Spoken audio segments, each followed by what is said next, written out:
Alright guys, Tom here and welcome to the review of WWE Monday Night Raw on the 13th of August, so that was last night and I am pretty tired, so I'm going to do my best today because last week's video that I did for Raw had a really good reception of views. It's currently on about 3.5k views, which is absolutely incredible, so I thought that since it went down so well, I think I'm going to do another one and hopefully you enjoy. So we're just going to get straight onto the review.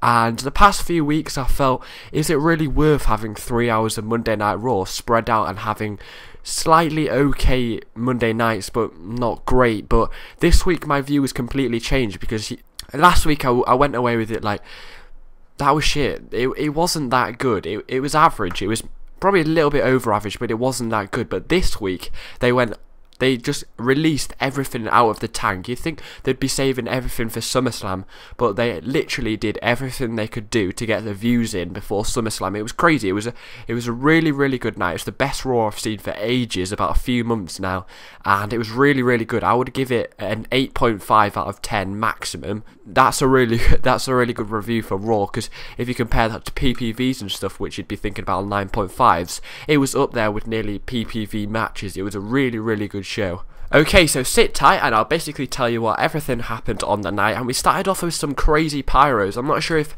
anybody else noticed, but it seemed like they'd got more pyros than they usually do. There was fire and everything. It was really good. I'm not sure if they don't usually do that amount of pyro. I'm not sure. Last week's was pretty poor, but I did actually notice that they had used more pyro this week. I'm not sure if anybody else did, but tell me in the comments if you did. And we also got the new intro that they used for the first time last week, so it's nice to see them still using that, and with the rap theme song that they're using from Raw 1000 in all the Raw intros, which is really nice, even though they did say that they wouldn't be using that and it was just for Raw 1000. Now, 13th of August Raw was in Dallas, Texas, and it was pretty clear that SummerSlam is only 6 days away, and they went into the first match straight away. And on WWE's Twitter they did tweet that the first match of the night would start with Big Show and CM Punk. It was also on WWE.com, so we're all expecting it, and this actually gave us a really good taster for what is to come for SummerSlam on Sunday. And this was a really good advantage for John Cena, as you can see how they both perform against each other, and it also gave him resting time, although that didn't really help out because we later find out that he is actually in a match, but I'll save that till later in the review. Now, I personally don't believe that Big Show should be in this triple threat match. I don't think he should be in SummerSlam. He's not good enough. He's not a good enough performer or wrestler. He's too big and boring to watch, but we had a really good match to start off the show. This is actually the third time that we've seen CM Punk start Raw, because obviously last week he came out when AJ was announcing what the two matches she had already planned for tonight, and then the week before CM Punk was complaining at Jerry the King Lawler about what he said about how he should be given respect, and he had a really long cutscene for about 15 minutes having a go at Jerry the King Lawler sitting on the announcers table. So this is the third week that we've had CM Punk come out, and it's getting a bit boring now. Although lucky for us non-CM Punk fanatics, he didn't actually say anything and we got straight into the match. CM Punk versus Big Show in a singles match, no championship on the line. It was simply a taster for SummerSlam to all the WWE universe, which I thought was a pretty nice touch. And Show was in complete domination. He was completely manhandling Punk all the way around the ring. The only advantage Punk has on Big Show is his speed and his quickness and his reaction to deal with what's coming next. That's the only thing that CM Punk has on Big Show. Big Show is too strong. There was one point where CM Punk was trying to take him down 5 times and he still didn't go down. And he only managed to get him down with a quickness off the ropes. This completely showed the WWE Universe that Big Show is in it to win it. He's not just in it because CM Punk ruined their match 2 weeks ago. He is in it to win it completely, and he has every single chance, as much as John Cena and CM Punk, to win it. Not sure if WWE are going to choose that he's going to be the winner, but he has much ability to win the match as much as John Cena and CM Punk together. They both have their talents. John Cena is quick and strong, and CM Punk is rapid, has really good reaction time, and can pretty much do anything in any single situation. But Big Show is so strong, he can manhandle anybody. He has that awareness. He's been in the WWE for, I think it's since 1995. Yeah, I think it's 1995, and it's a really long time. I remember when he made his debut. So Big Show has a lot to prove that he can actually be in the big matches at SummerSlam. So I think it'd be really interesting to see if WWE do actually choose him to win the WWE Championship. I really don't want them to. I don't think he's good to watch. He's boring, but he does have the ability to win with his strength and everything like that. He does have the ability to win, but I don't want him to win because I don't think he's not a very good entertainer. He's a good wrestler, but he's not a very good entertainer. If that makes sense. And Show did actually do shh to the crowd as if to say shush the haters, and he wants to prove that he can win. Like Jericho, he can win in a main event. But for SummerSlam, I'm going to pretty much keep the SummerSlam predictions away because I'm going to upload a single video for every single match. So I'm going to keep the SummerSlam predictions away. So I'm not going to say who I think will win or who should win. So yeah, I'm going to kind of keep away from the SummerSlam thing and just keep to Raw today. Now, one random thing was that Daniel Bryan then came out. The match was really, really short. It lasted for about 3 minutes. And then Daniel Bryan interrupted it, coming out saying, "No, no, no." And obviously the crowd's reaction is yes, yes, yes. Personally, I think they should stop this gimmick. It's a bit stupid now. I don't really understand it. It doesn't really do anything. It's just weird. I think it's just putting a really, really bad light on it, and it's just weird and cringy. But the match carried on until Daniel Bryan came in the ring, assaulted CM Punk from behind, and Daniel Bryan was trying to prove that he does think that he deserves a WWE Championship title spot at SummerSlam, and he thinks that he should be in the Fatal 4-Way. Because obviously he had a run with CM Punk and that AJ kind of like love triangle thing, and Money in the Bank, he think that he should have another shot at the title. As he's had 2 title shots. He's had the World Heavyweight title shot at WrestleMania, and then he had the WWE Championship spot at Money in the Bank, and WWE must be really, really confident in his ability and must think that he has a worthy personality to be the WWE Champion or the World Heavyweight Champion. He obviously has a clear future in the WWE. I can't see him being a champion for at least another year. He's not quite at his peak yet, but I think he could well be a WWE Champion or a World Heavyweight Champion in the future, definitely. But now back to what was happening on Monday Night Raw. And Daniel Bryan basically tried to submit Punk and trying to prove to everybody, just like Big Show, that he can be in the big matches. And he tried to submit Punk, but the match was already over. And then John Cena came out and completely dominated. He took Big Show out first, and then finally Daniel Bryan. And John Cena and CM Punk were both left in the ring, and Big Show and Daniel Bryan were on the ramp. And then AJ comes out and she basically announces a tag team match. She says that it will be Big Show and Daniel Bryan versus CM Punk, and CM Punk's like, "Oh, don't give me John Cena, don't give me John Cena. John Cena!" And then it's John Cena, and this is the main event for tonight. And they kind of did it at a weird time. I'll leave that to later, but they put it in a really weird spot. But we have a tag team match in the main event for WWE Monday Night Raw on the 13th of August. Looks great. And then we move on to another really big thing. And Michael Cole and Jerry the King Lawler advertise the contract signing of Brock Lesnar and Triple H later in the night, which looks great as well. But that was right at the end of the show. But we then had some more commercials. And after the commercials, there was a segment with JTG and Caitlyn, and basically JTG was complaining, and on Twitter the other night he was complaining that there's a 3-hour spot on Raw and people like him just can't seem to get into it. For some reason the same people are in it and just main eventing it, and people like him, the young bright talent, can't get into matches. AJ overhears them and says, "JTG, get in the ring." And then JTG gets in the ring and his opponent comes out, and it is Ryback. And his face when Ryback comes out is hilarious. It's just like, oh, for fuck's sake.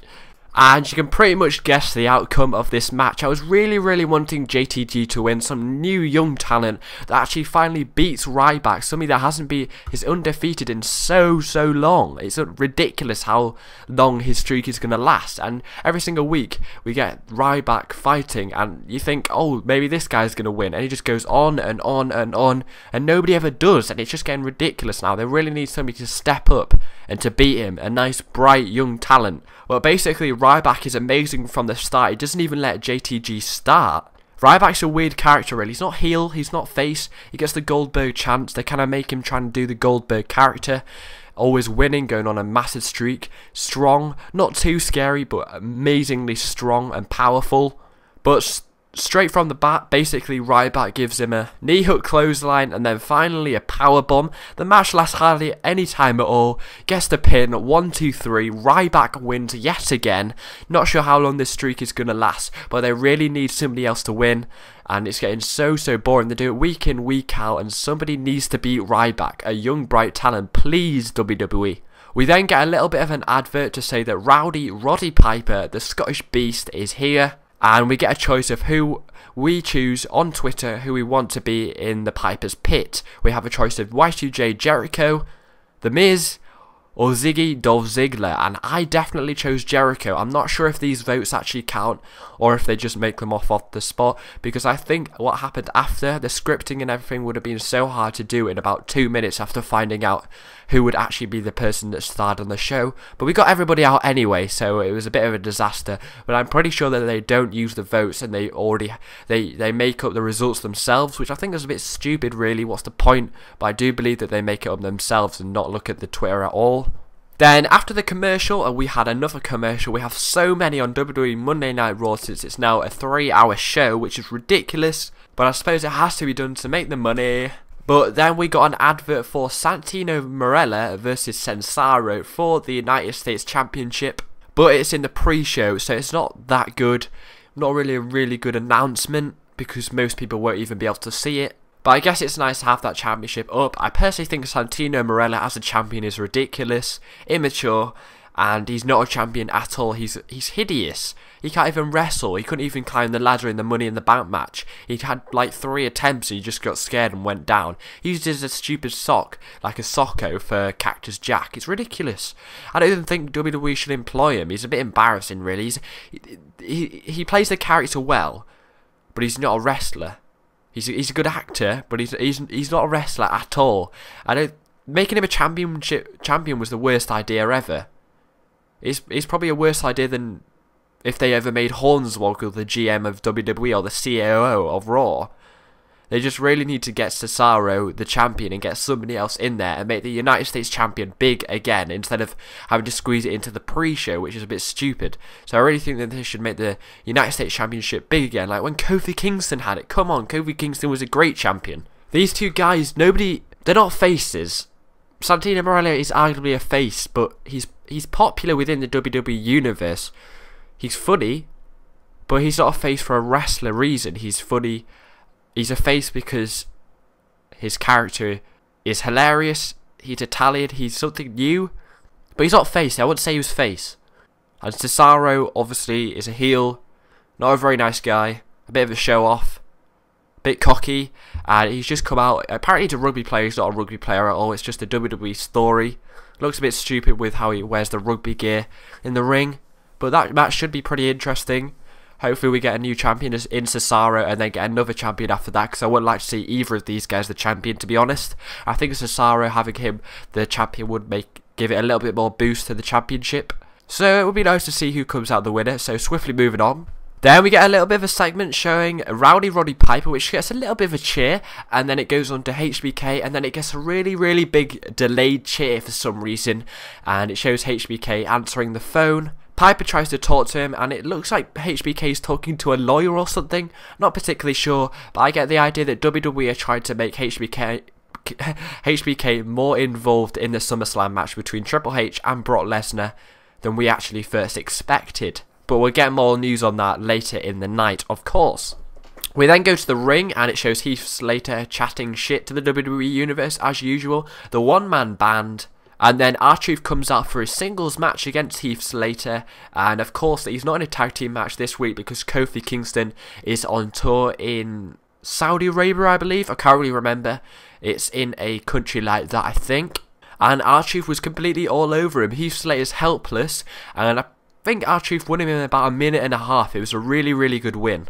And R-Truth looks really geared up for SummerSlam, and then since R-Truth is vulnerable and he has no Kofi on his side because it's a singles match and Kofi's not here at all, so he can't be defended, the primetime players come out, Titus O'Neil and Darren Young. Of course they don't have AW anymore because he was fired by WWE for what he said on the Twitter, and his account was actually suspended, but they both came out and completely beated R-Truth up. Pretty cheap actually. I'm not sure if it could be seen clever. since they attack somebody who's helpless to himself as he has his friend doesn't have his friend near him in Kofi Kingston. Pretty cowardly, I think. But I would really like to see the primetime players win. They've got amazing talent. They're really strong, quick, talented, of course, and really bright and clever. But without AW, I'm not particularly sure what their future is. I might do a separate video on that, because I thought using AW was a really good idea. Obviously, since they fired him and wasn't in their plans, they might go downhill. I'm not sure. Maybe AW could come back at SummerSlam. But I'm pretty sure it's official that he's been fired from WWE and it wasn't planned. So I can't see that at all due to the Twitter saga. Now at this point Raw was looking really good. I think we have some more adverts. And then Michael Cole does his usual tout thing and shows touts of Mark Henry in London for the Olympics. So it pretty much shows that Mark Henry is going to be coming back, as he does say, "I'll be back" in the touts. But it does look like he had a good time, so that's where you've been all the time, Mark Henry. We also get some flashbacks of Del Rio and Sheamus' little saga going along with the fake police and Sheamus nicking his car exactly 1 week ago. And of course, Alberto Del Rio doesn't have the World Heavyweight Championship match anymore at SummerSlam. It also shows a WWE exclusive of Booker T flipping out over Alberto Del Rio's actions with the police. Maybe Booker T is a little bit out of his depths, I'm not particularly sure. We does get an assistant on Friday, which has a match between two divas, Eve Torres. I would really like to see to win this. She was great for John Laurinaitis to show that should be good to watch. We also see a tout from Alberto Del Rio saying he will have words with Booker T on SmackDown on Friday, so that should be really interesting to see how it unfolds and who will get the World Heavyweight Championship spot. Maybe it's Randy Orton, that prediction that I uploaded a few weeks ago. I'm pretty sure it will be, guys. Next match we get is Sin Cara versus Lord Tensai, a very heavy competitor for Sin Cara. Sin Cara is way too fast for Lord Tensai, but Tensai's too big. It's big versus small again, Big Show versus Punk, fast versus strong. Sin Cara did have a small botch off the top rope. He went for the Swanton Bomb and completely missed. But he then made up for it by doing an amazing kick on Sakamoto. Then onto Lord Tensai and he gets the quick pin, and it was a really quick match as well. And of course, Lord Tensai takes out his anger on Sakamoto, who is supposedly worshipping him. And I'm not really sure what they're going to do with Lord Tensai. I think something really big is going to happen. Like they're going to punish him or something. Because you can't just take anger out on him like that. But nevertheless, great win for Sin Cara against a really big guy. Props to the guy, I really like him. And then we get another cutscene with HBK. Asks an official if he's seen a guy. And if he does see him, tell him. But don't tell him that he's been asking for him. Bit confusing. But then he says yes. And then the cutscene stops and we get some more adverts. It then shows Rowdy Roddy Piper in the ring for Piper's Pit and Jerry the King Lawler in the ring, and he's going to announce who will be the special guest on Piper's Pit. If they do actually count the voting, I would be surprised that the recent SmackDown where Jericho made fun of Vicky on his show would have had any result on the results of this voting, because I definitely chose it because Jericho is absolutely hilarious on that show. And of course Y2J does actually get the votes. I think it's 52% he gets voted in, so a really convincing win for Jericho to be on Piper's Pit. Y2J's character at the moment is really funny, and I'd really like to see him win at SummerSlam against Dolph Ziggler to show that he can win in the big matches against the supposed Money in the Bank winner. But of course, Vicky Guerrero interrupts Rowdy Roddy Piper and announces that Dolph Ziggler's going to come out. So Dolph Ziggler comes out, and Ziggler basically says Jericho will end up like the failed Rowdy Roddy Piper, which was a bit harsh, I think. And he also says Jericho is finished and his career is completely over. Vicky starts talking some rabble, and then Jericho completely shouts like really loud for ages. It was really funny.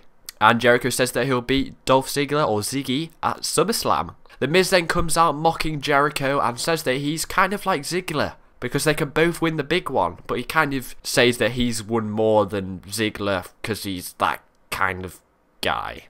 Like I said, I think the vote's scripted because we got all three people out, and how it worked together, I don't think they could have scripted it to work any other way in such a short space of time, about 1 second between the voting and Jericho coming out. Miz tries and makes Rowdy Roddy Piper and Jericho leave because it's his ring, and he says that Dolph Ziggler can stay on his ring. He thinks he owns the place, but then Jericho takes out the Miz, and then Ziggler and Jericho and Rowdy Roddy Piper are left standing in the ring victorious. Jericho is an amazing face at the moment, and I think he's going to do really, really well at SummerSlam. Hopefully he'll win, not quite sure. There's no title on the line, but it's kind of a little bit of dignity on the line as well. Can he win the big one? I think he can.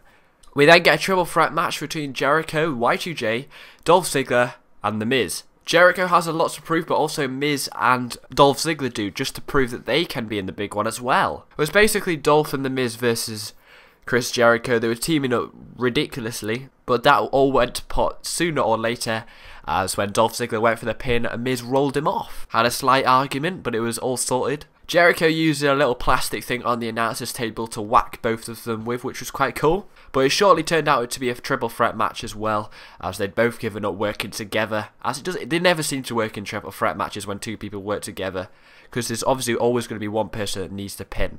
Jericho gives The Miz the walls of Jericho, and Miz starts tapping out, but Vicky Guerrero distracted the referee whilst he was tapping out. So it didn't count, but then Dolph Ziggler took complete advantage, took out The Miz, quickly pinned him, and the match was over in a flash. And I personally don't think Vicky should be out there. I think it's really unfair when they have managers out there shouting, and it's really annoying for the opponent. But they got the win, and Ziggler goes into the SummerSlam match with huge amounts of confidence. So good luck to both of them. Want Jericho to win. Not really that bothered, but I'd really, really like to see Jericho win. We then get a segment with Eve Torres and CM Punk. Eve says that she's liking CM Punk's new look, and CM Punk says he doesn't have a new look.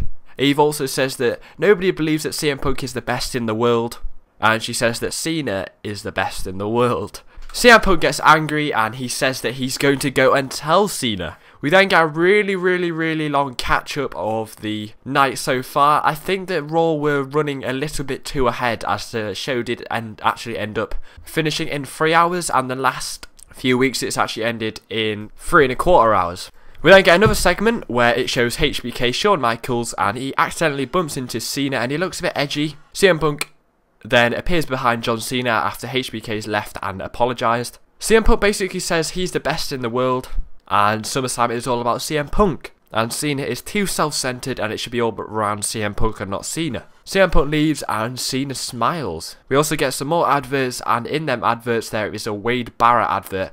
I'm pretty sure that Wade Barrett's going to come back on the tour in England, and he could quite possibly appear in Manchester when they do go to Manchester on tour, of course.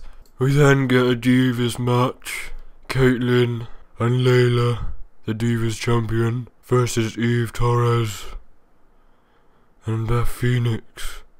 Obviously these matches are very boring and are just simply fillers. This is the problem with the 3-hour show. There's lots of fillers. Anyway, the only funny thing about this match is the crowd wanted to bring tables. They were shouting tables, tables, tables. The match ended pretty much like a Divas match always does. 1, 2, 3 pin by Caitlyn. Caitlyn and Layla pick up the win. Boring match as usual. Typical Divas match. I'm talking fast because Divas match are completely pointless and they don't show anything at all. It still shows that Eve Torres is still jealous of Layla's championship. That's all for the Divas match. Thank God. We then get a huge Brock Lesnar versus Triple H catch-up. We all know it. They show it every single friggin' week. We then get a segment in the car parking lot, and it pretty much shows that Triple H is going to come. That's what she said. Anyway, we get the main event already, which is a bit of a weird one. I mean, they keep the Brock Lesnar and Triple H contract signed until the last, which was really, really strange. Anyway, we get the tag match. Big Show and Daniel Bryan versus John Cena and CM Punk. Seems such a long time since I said that at the start of the video. Anyway, Big Show is in complete domination. We get a little bit of footies when CM Punk and John Cena each hit themselves on the back so they get tagged in. Kind of trying to prove themselves that they are worthy of the WWE Championship at SummerSlam. Big Show feels like he's not needed as Daniel Bryan's doing the same as what Punk and John Cena are doing by tagging himself in, and he really, really wants to prove that he's worthy of the WWE Championship. They might announce on SmackDown that he's actually included into a fatal 4-way. Not sure if this will happen. Should be pretty good though.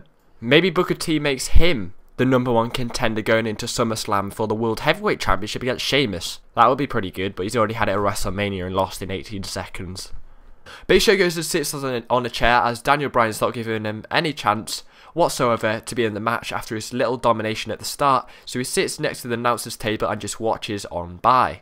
Punk tries and does the 5-star knuckle shuffle, but Cena tags himself in and then does a high knee on the turnbuckle and a bulldog exactly like CM Punk. Punk walks out and gives him a funny stare like he's copying him again and trying to get the spotlight as well. Punk walks up the ramp. Cena gives an AA to Daniel Bryan. Big Show's nowhere. He doesn't really care. Daniel Bryan gets pinned by John Cena, and John Cena and CM Punk win. Punk goes back into the ring and hits Show with his belt. But Cena doesn't get hit at all with Punk. Nothing happens. They just stare each other down. But CM Punk tries to shake hands with Cena, but Cena doesn't do anything. It's a bit of a weird one. This was epic tension building for SummerSlam, getting all the monies in, getting everybody excited for the pay-per-view. We then get an interview with Punk with Josh Matthews, and Punk basically says Cena just cares about himself, and he's all really self-centered. We also get a little glimpse of Brock Lesnar and Paul Heyman in the parking lot, just a little quick snap, and then we get Damien Sandow versus Christian. Christian comes out with a huge pop, and of course Sandow did what he did to Brodus Clay, beat him up last week because he doesn't want dancing in the WWE. Sandow was in complete control and gets a really surprise win after Brodus Clay comes out and tries to distract him. He just stands there in the ramp. Christian tries to pin Sandow whilst he's distracted, a little rollover pin. Sandow kicks out of 2, Sandow quickly perseveres and gets big win shortly after with a quick 1-2-3 rollover pin as well. Brodus Clay looks on, Sandow a huge win for him against Christian, who is a fan's favourite. We then get a small segment of Shawn Michaels looking down at Brock Lesnar. And apparently HHH hasn't arrived yet, but you could probably guess that he has. Ever since the main event, the Raw went downhill. It felt a bit flat and boring and a little bit... the tang to it had gone. But anyway, we get Brock Lesnar coming out with his manager Paul Heyman, or his representative, and Heyman basically says that HHH need this to prove that he can still wrestle, prove his personal dignity to his family and his pride. Heyman says it will be a beating and he's going to embarrass himself. HBK then comes out. You all think he's going to say anything, but he just stares at him and waits for Triple H to come out to a huge pop. HHH quickly signs it, looking at Brock Lesnar the whole time, maybe looking out to see if he's going to do anything. Usually contract signings don't go too well. Lesnar then signs with, it seems okay at the moment, then he throws the contract at Triple H and just sneaks out the ring and just walks on basically. And at this point Raw is feeling very, very dead. We're coming up to the 3-hour mark. It's usually 3 hours and 15 minutes and they've got a huge half an hour to fill. So what do? Michael Cole shows touts to Booker T. I was going to do a tout, but I thought, nah, I was feeling really tired after the first hour. We also get a segment with HHH and HBK, and basically HBK says to HHH that HHH is on his own, and HBK is pretty much making it clear that he doesn't really want to be a part of it. We then get another recap to waste time. It's a really long recap actually. We then get an interview from Big Show in about 5 seconds, and then it all gets exciting. We hear a crash of cars. You can pretty much tell that it's going to be within the segment of HHH, HBK, Brock Lesnar and Paul Heyman, and it is. Big Show is left by the interviewer and they run over with the camera, and HBK has crashed with Paul Heyman. HBK is shouting at him, it looks like it's Paul Heyman's fault.